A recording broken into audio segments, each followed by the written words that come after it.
Hey, what's up guys? My name's Robbie. I've decided to make some videos on YouTube just breaking down some of the fights, before and after. I'm a massive MMA fan. I've been watching since I was about 10 years old, renting it from Video Easy, watching the old fights. I've been watching for about 10, 12 years. I've had, 12 amateur fights, plus there's 10, 15 exhibitions of boxing, kickboxing, mixed martial arts. I'm not, by any means a perfect fighter, but I love the sport. You can see a picture of me boxing in the background. I've got Ali up. But yeah, I just wanted to make an open forum so I can talk to people about, my favourite sport in the world and share some of my passion and, get me excited for the fights and hopefully some other fans. So obviously we've got the Penn versus Rodriguez fight coming up, so I wanted to break that down. I've been a massive BJ Penn fan, my entire mixed martial arts career. And so this fight is a fight that I really want to see, and I'm really nervous for because I nearly had a heart attack the last BJ Penn fight against Frankie Edgar. I think some of you probably remember that with BJ Penn getting absolutely destroyed. Remember, I came home on my lunch break at work and watched that fight, and I came back to work and everyone's asking me, why are you so upset? What's wrong? And I had to explain to them. I saw the legend, the prodigy, get absolutely beat down and destroyed, and he had that stupid hand strategy. So this should be an interesting fight. Rodriguez is an absolute beast. I've been watching his fights for a while. He's definitely an up and comer. He's got title potential, which is a scary fight for Penn. This is definitely a coming of the guard fight. A passing of the torch, and it's really whether BJ Penn can compete with these younger caliber fighters. So it's a fight to make. I remember when BJ was first up on the rise, man. He was viewed as a legend. Everyone looked up to BJ the Prodigy Penn. Got his black belts in 3.5 years, and was tapping people out. Does the flying knee to Carlo Uno, knocks him out cold. I remember a specific video which I'll probably link in this.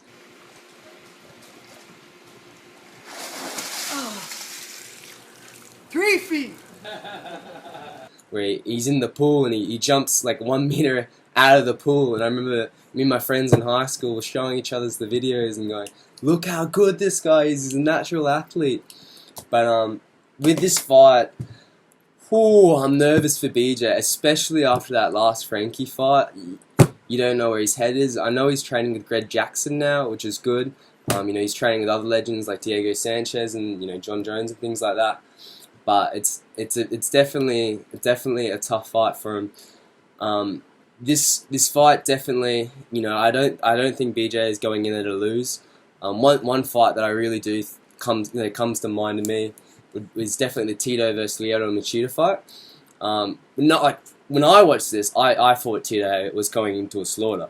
I thought Tito had no chance in the world. I thought he was going to die, and I was wrong. And Tito got the submission, and it really does show that veteran ability to still make wins happen.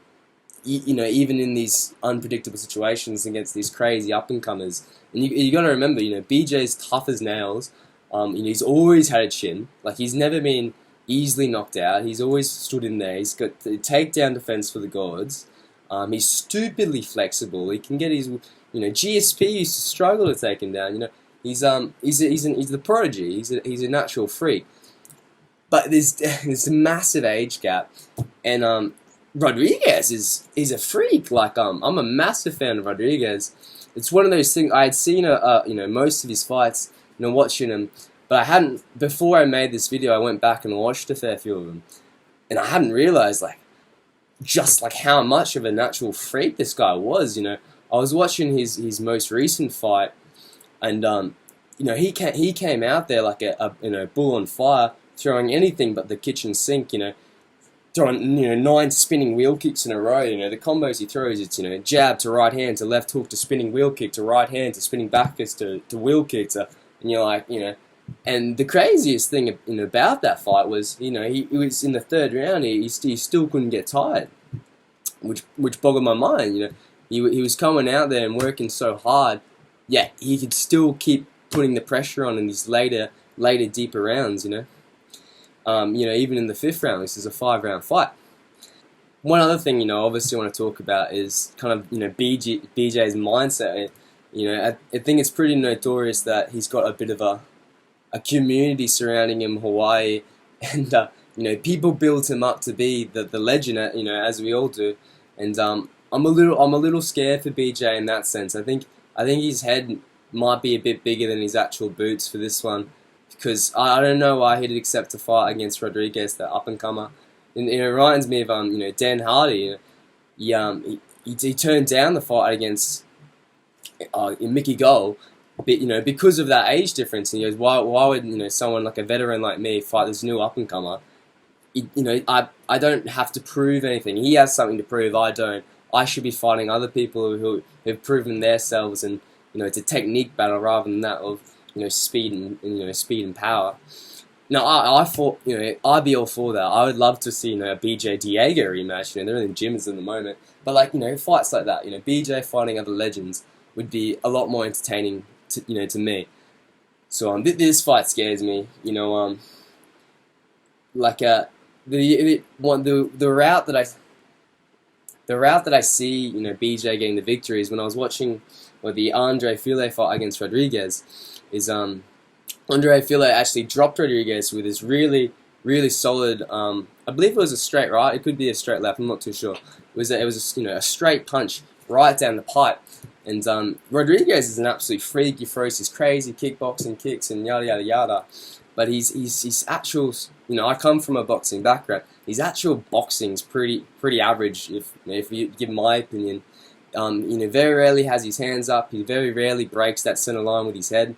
It's a very kickboxing focused style with a big emphasis on very flashy kicks. And BJ is a fantastic boxer.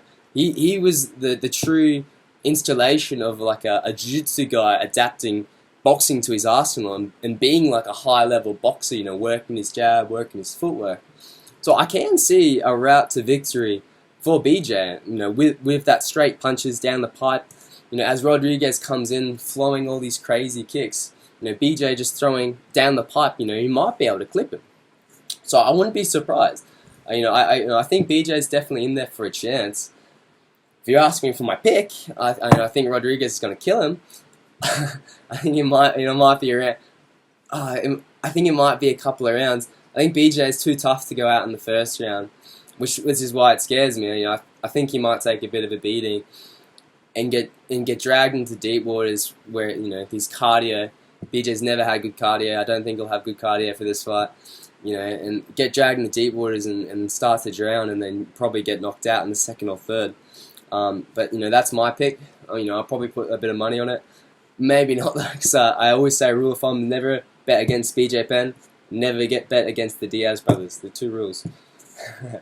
So yeah, the next fight I want to talk about is the Joe Lozon versus Held fight.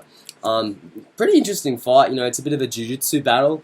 Obviously I'd probably prefer a better co-main for this one. I love Joe Lozon, but he's been a bit win and lose recently, and he's kind of lost that title contention aura about him. So more or less, he's just an entertaining fighter. I think he's great to fill out cards, but as a co-main, I'm a little less interested. But it's still a good fight. I think it's going to be obviously a really a big battle to see whether Held can implement his jiu-jitsu game. He's got fantastic leg locks. Held recently lost to Diego Sanchez, and that just makes me think of the fact that Joe Lozon destroyed Diego Sanchez, absolutely killed him in the first round. So, MMA math doesn't work, obviously, but in my head, I think Lozon's a more technical and more crisp version of Diego Sanchez, both as tough as each other. I think Joe Lozon's definitely got that technique to help hold his own, and I can't see Held taking him to the ground. And I wouldn't be surprised if Lozon tees him up on the feet, and then at one point gets a takedown and implements his top game jiu-jitsu. So I'm picking Lozon for this fight. I think it's a good fight for him. It's an interesting fight. It's one of those, another one of those coming of the tape. I think Held's got a lot of fights, even though I think he's 24 years old, but he's got 25 plus fights. So I think even though he's a young fighter, he's definitely matured in his fighting life. He might be 24 years old, but as the amount of fights he's had, he's more or less, a middle-aged fighter. near the end of his career, how many more fights can he have on top of that? Another 10, another 15, and that'd be it. So I don't think we're going to see these radical improvements that you might expect from a younger fighter. Say Mickey Gall, you'll see him come out for his next fight, and you'll see this radical improvement. But that's because he's so early in his career, whereas Held's established what's worked for him. He's established his game. He's found out where he's gone wrong, and he's gone into a path, and he's already set out in this direction. So I'd be very shocked if he comes out a radically different fighter. But that's why we watch the fights. So I'd love him to do so. It'd be a great fight. I could use another contender. So why not? So the Court McGee Ben Saunders fight. It's probably one of the fights that I'm actually most excited for this card. I'm a massive Ben Saunders fan. I think he's an absolute beast. When he got that omoplata, I was freaking out. Submission of the year. I thought it was sick. Coming to UFC, I was so upset when he got cut originally. I was stoked when he came back. He's an absolute beast. I've always described Court McGee as just that really tough nose, really ugly, dirty, in your face. His chin's made of granite and steel. You can't knock him out. It's physically impossible. I actually watched the Robert Whittaker Court McGee fight live, in Australia where I'm from, and then that was the classic definition of it, as Robert Whittaker, this young up and comer, and he's just getting, put to a halt with this guy who can't be knocked out, and he keeps coming, and he's so tough, and he's an ex-heroin addict, so he's been through the yards, and he's got the life story. So it's a hard fight for Ben Saunders, and even though I'm a massive Ben Saunders fan, and I love his jiu-jitsu game, and he's got that really long, lanky, and he throws these big kicks and things like that, I'm a little scared for him in this fight because, Court McGee's no joke. I'm really... Ben Saunders is just the slight favourite coming into it, but I'm really leaning towards Court McGee, purely because he is so tough-nosed and he's so gritty. I'm not sure Ben Saunders is going to be able to take him to the ground. I think Court can stay standing, and I feel like he's going to wear on Ben, and Ben's going to look good opening up in that first round kind of thing. But as the fight keeps on progressing, it's just going to start going more and more downhill, and Court's just going to keep walking forward with that stupid beard, and he's got that stupid gut, and he can't knock him out, and Ben's going to be looking for things, and he might try pull guard, but I feel like it's Court's fight to win. I'm going to put money on this decision via Court. I think he's got it. I want Ben to win. I'm rooting for him to win. Hope he pulls off, some awesome leg lock, or something like he pulls guard into a flying triangle. Something awesome like that would be sick. But I think Court just reminds me of that guy. He's the momentum killer. He's that heavy dude that you can't. I had a boxing fight recently. It was a 5-round war which I won. But, I couldn't knock the dude out. And me and my coach were talking, and the guy's head's made of granite, hit him with everything but the kitchen sink, and he'll just keep walking forward. And that's what I think Court is, obviously he's been knocked out in his career before, but everyone can get knocked out. What I'm saying is it's fucking hard, it's not easy to do that shit. He's a tough motherfucker. So it'd be a really interesting fight. I've only got one more fight I want to talk about. I know there's a lot of fights on these cards, but I usually only care about a few of the fights on the cards, and the rest, I do less research and I just watch them as they go. But the last fight I've got really interested in is obviously the John Moraga versus Sergio Pettis. Sergio Pettis is obviously the brother of Anthony Pettis. He's been held up with a lot of praise. Anthony Pettis, when he was fighting the WEC, he was praised as literally a god, Superman kick. Obviously, everyone knows his UFC career with Clay Guida, winning the title, losing the title. It's a long story, but obviously Sergio Pettis had this massive following from Anthony, and I think people were a little disappointed with some of his fights. He hasn't had the best performances. Anthony lost the title, and that looked bad on Sergio just because they're brothers, and he lost as well. And he's got a tough test against John Moraga, and John Moraga's got that famous fight against Demetrius Johnson where he got submitted in the last few seconds by an armbar. John Moraga's a tough veteran cookie. You've seen a few of his fights when he caught that guillotine, he was losing. He's a crafty veteran, and this is another interesting fight. I think it's a theme of this event is the crafty veterans, versus young up and comers. I think that's the theme of this event is the kind of the passing of the torch. So in this fight, watch a bit of John Moraga and Sergio Pettis. I don't think Moraga's going to do it. I'm actually really high on Sergio. I know like a lot of people talk really bad about him. I'm not saying Sergio's going to become champion or anything like that, but I think he's got great stand-up. I think he's really technical. I think he's very good at diversifying his takedowns with it. He mixes it up really well. He's still young. I feel like he's still maturing in his career.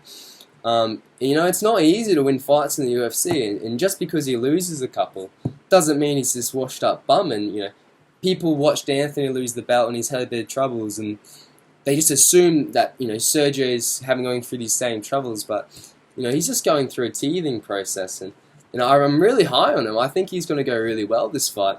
I don't know if he'll get the knockout. I don't know if he'll get the submission. I'm thinking decision's more of a logical option because John's so tough, and obviously DJ took 5 rounds for him to get a submission. So I wouldn't be surprised if this goes to distance, but I think Sergio is going to be really, he's going to be able to stay on the outside, work his strikes really well, take the takedowns when they're needed. Moraga is going to be trying, crafty veteran tricks, try and get a quick knockout, try and get these, submissions out of nowhere. But I think Sergio, especially with training with Anthony and stuff, you could probably argue he's already a veteran himself at the moment for some of the experiences he had. He's no fresh baby in this industry anymore. Like he's gone through the hard yards. He's had to deal with the media talking horrible things about his brother. He's had to go through this process. So I think it's going to be an amazing fight. I think it's going to be really interesting. Looking forward to that one. So I got Sergio by decision. So we'll have to see how it goes. But they're the main fights I wanted to talk about. Just those 4. I'm going to start record breakdowns after the fight, just talking about how they went. I've been wanting to do this for a while. Like obviously the Conor McGregor fights, I wanted to do them for that because everyone loves Conor McGregor. But I didn't get around to it. But I want to start doing. I've called it the MMA flow because I want to have a nice flow of videos. And if you're interested, please leave a comment. Subscribe if you want. But I'm always happy to talk about the fights. Love the fights. And hopefully I can keep on doing this and keep on enjoying the fights. Cheers, guys. Hope you have a good one.